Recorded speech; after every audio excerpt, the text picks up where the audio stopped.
Selamat siang pemirsa, kembali lagi bersama saya Dwi Cahyanti dalam berita seputar Kebumen. Di bulan Ramadan ini, selain kita harus menjaga kebersihan tubuh kita agar terhindar dari penyakit, kita juga harus menjaga kesehatan berkomunikasi kita agar kita terhindar dari fitnah. Dan perlunya kita menjaga sikap, tetaplah berbicara lemah lembut dan berkata benar. Hindari berita-berita hoax. Berikut cara-cara menghindari berita hoax. Cara menghindari berita hoax. Yang pertama, cek narasumber.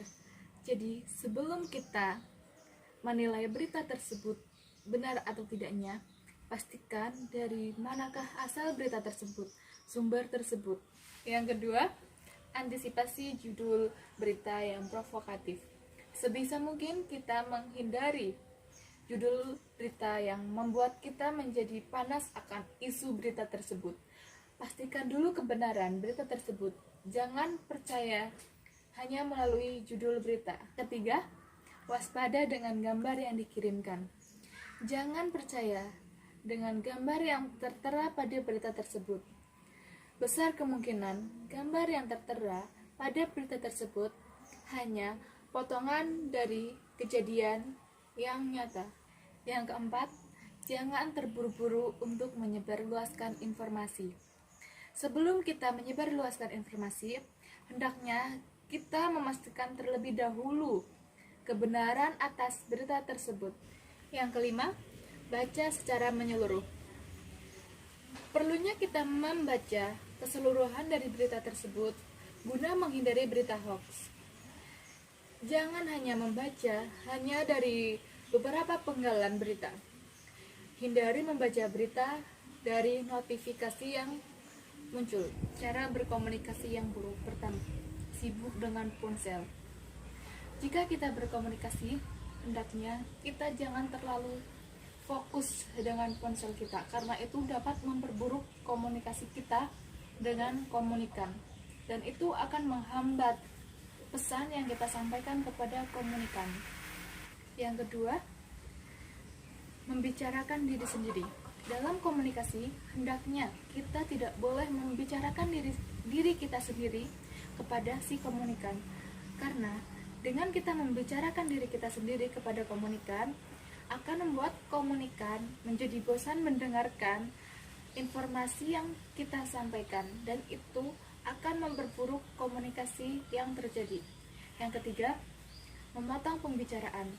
Ketika kita berkomunikasi dengan seseorang atau ada orang lain yang sedang berkomunikasi, hendaknya kita tidak memotong pembicaraan si komunikator dan komunikan. Karena yang pertama itu akan sangat tidak sopan, dan yang kedua, komunikasi yang terjalin antara komunikan dan komunikator akan terhambat, dan pesan yang disampaikan tidak akan mencapai feedback atau umpan balik. Hal itu sangat berpengaruh kepada pesan yang diterima oleh komunikan, karena pesan yang diterima tidak akan sempurna. Yang keempat, menggunakan istilah asing atau bahasa asing. Dalam komunikasi, hendaknya kita tidak diperbolehkan atau tidak dianjurkan untuk menggunakan bahasa atau istilah asing, karena tidak banyak orang yang tahu akan istilah asing, sehingga jika si komunikator menggunakan bahasa asing, besar kemungkinan komunikan tidak akan menerima pesan yang disampaikan dengan baik, sehingga dapat memperburuk komunikasi yang dilakukan oleh komunikator dan komunikan. Yang kelima, menggunakan HP.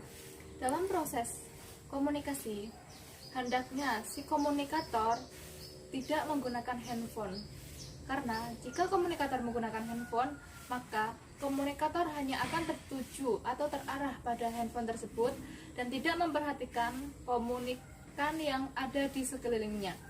Hal itu dapat memperburuk proses komunikasi yang terjadi. Cara berkomunikasi yang baik. Pertama, berbicara efektif. Dalam artian berbicara efektif itu kita berbicara langsung kepada intinya, inti pokok yang akan dibicarakan kepada komunikan. Dalam penyampaian informasi tersebut kita tidak bertele-tele, sehingga komunikan dapat menerima informasi yang kita sampaikan dengan benar. Yang kedua, berbicara penuh motivasi. Dalam menyampaikan komunikasi tersebut, hendaknya si komunikator menyertakan kata-kata atau motivasi dalam komunikasi tersebut, sehingga komunikan dapat memperoleh pandangan yang baik tentang informasi tersebut. Yang ketiga, berbicara untuk mendapat perhatian.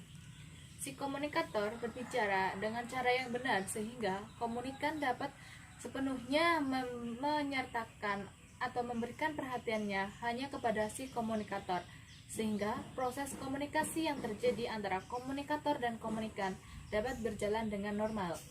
Yang terakhir, berbicara melalui keinderaan.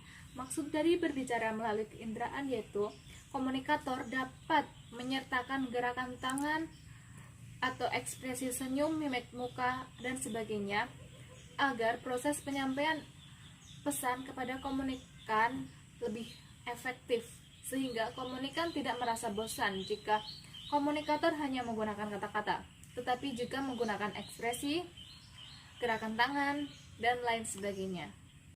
Dari informasi di atas, perlu kiranya kita menjaga kesehatan dalam berkomunikasi untuk tetap membuat kita terhindar dari berita yang tidak nyata, tidak melukai perasaan orang lain, dan dijauhkan dari fitnah. Tetap menjaga kesehatan di bulan yang penuh berkah ini, hindari hoax, fitnah, dan perbuatan yang tidak menyenangkan perasaan orang lain. Saya Dwi Cahyanti pamit undur diri. Sekian informasi dari saya.